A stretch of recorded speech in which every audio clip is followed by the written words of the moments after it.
Émile Zola, Thérèse Raquin. Chapitre 0, préface de la 2e édition. J'avais naïvement cru que ce roman pouvait se passer de préface. Ayant l'habitude de dire tout haut ma pensée, d'appuyer même sur les moindres détails de ce que j'écris, j'espérais être compris et jugé sans explication préalable. Il paraît que je me suis trompé. La critique a accueilli ce livre d'une voix brutale et indignée. Certaines gens vertueux, dans des journaux non moins vertueux, ont fait une grimace de dégoût en le prenant avec des pincettes pour le jeter au feu. Les petites feuilles littéraires elles-mêmes, ces petites feuilles qui donnent chaque soir la gazette des alcôves et des cabinets particuliers, se sont bouchées le nez en parlant d'ordure et de puanteur. Je ne me plains nullement de cet accueil, au contraire, je suis charmé de constater que mes confrères ont des nerfs sensibles de jeunes filles. Il est bien évident que mon œuvre appartient à mes juges, et qu'ils peuvent la trouver nauséabonde sans que j'aie le droit de réclamer. Ce dont je me plains, c'est que pas un des pudiques journalistes qui ont rougi en lisant Thérèse Raquin ne me paraît avoir compris ce roman. S'il l'avait compris, peut-être aurait-il rougi davantage, mais au moins je goûterais à cette heure l'intime satisfaction de les voir écœurés à juste titre.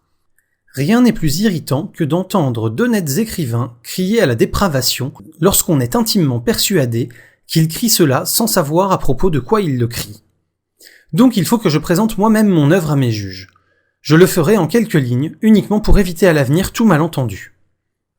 Dans Thérèse Raquin, j'ai voulu étudier des tempéraments et non des caractères. Là est le livre entier. J'ai choisi des personnages souverainement dominés par leurs nerfs et leur sang, dépourvus de libre arbitre, entraînés à chaque acte de leur vie par les fatalités de leur chair. Thérèse et Laurent sont des brutes humaines, rien de plus. J'ai cherché à suivre pas à pas dans ces brutes le travail sourd des passions, les poussées de l'instinct, les détraquements cérébraux survenus à la suite d'une crise nerveuse. Les amours de mes deux héros sont le contentement d'un besoin, le meurtre qu'ils commettent est une conséquence de leur adultère, conséquence qu'ils acceptent comme les loups acceptent l'assassinat des moutons. Enfin, ce que j'ai été obligé d'appeler leur remords consiste en un simple désordre organique, en une rébellion du système nerveux tendu à se rompre. L'âme est parfaitement absente, j'en conviens aisément, puisque je l'ai voulu ainsi. On commence, j'espère, à comprendre que mon but a été un but scientifique avant tout.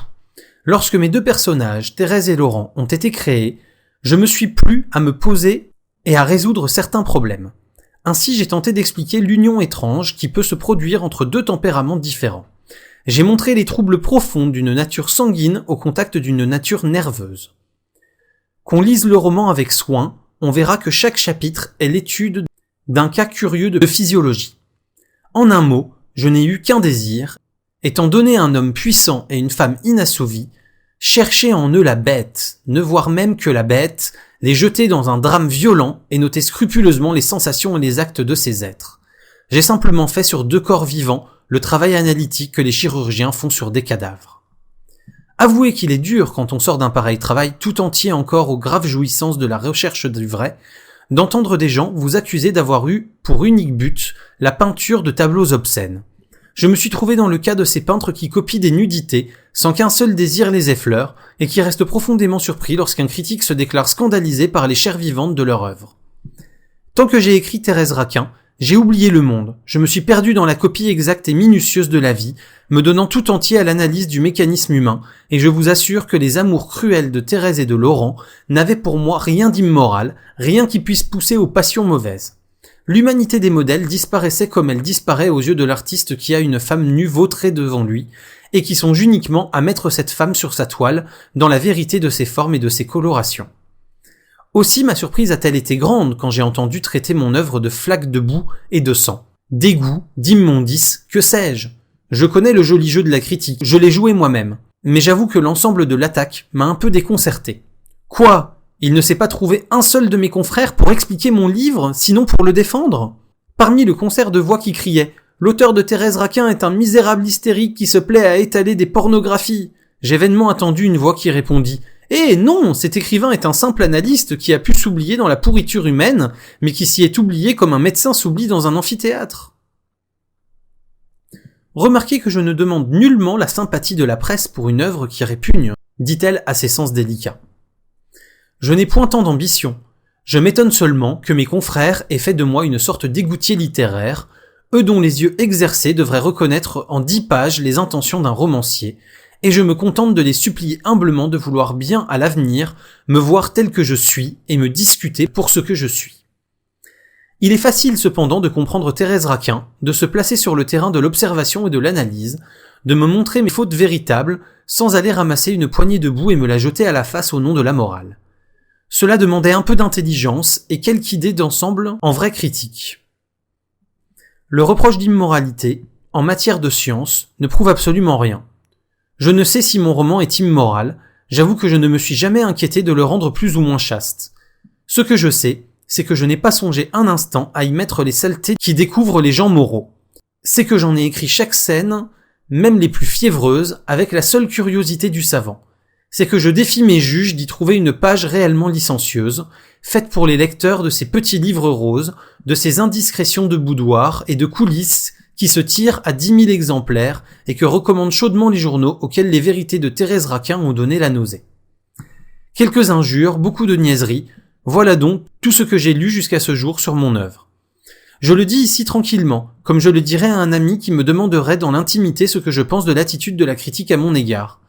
Un écrivain de grand talent, auquel je me plaignais du peu de sympathie que je rencontre, m'a répondu d'une parole profonde.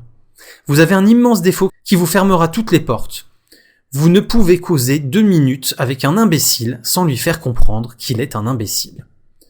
Cela doit être. Je sens le tort que je me fais auprès de la critique en l'accusant d'inintelligence, et je ne puis pourtant m'empêcher de témoigner le dédain que j'éprouve à son horizon borné et pour les jugements qu'elle rend à l'aveuglette, sans aucun esprit de méthode. Je parle bien entendu de la critique courante, de celle qui juge avec tous les préjugés littéraires des sots, ne pouvant se mettre au point de vue largement humain que demande une œuvre humaine pour être comprise. Jamais je n'ai vu pareille maladresse. Les quelques coups de poing que la petite critique m'a adressés à l'occasion de Thérèse Raquin se sont perdus comme toujours dans le vide. Elle frappe essentiellement à faux, applaudissant les êtres chats, d'une actrice enfarinée et criant ensuite à l'immoralité à propos d'une étude physiologique, ne comprenant rien, ne voulant rien comprendre, et tapant toujours devant elle, si sa sottise prise de panique lui dit de taper. Il est exaspérant d'être battu pour une faute dont on n'est point coupable. Par moments, je regrette de n'avoir pas écrit des obscénités. Il me semble que je serais heureux de recevoir une bourrade méritée au milieu de cette grêle de coups qui tombe bêtement sur ma tête, comme des tuiles, sans que je sache pourquoi.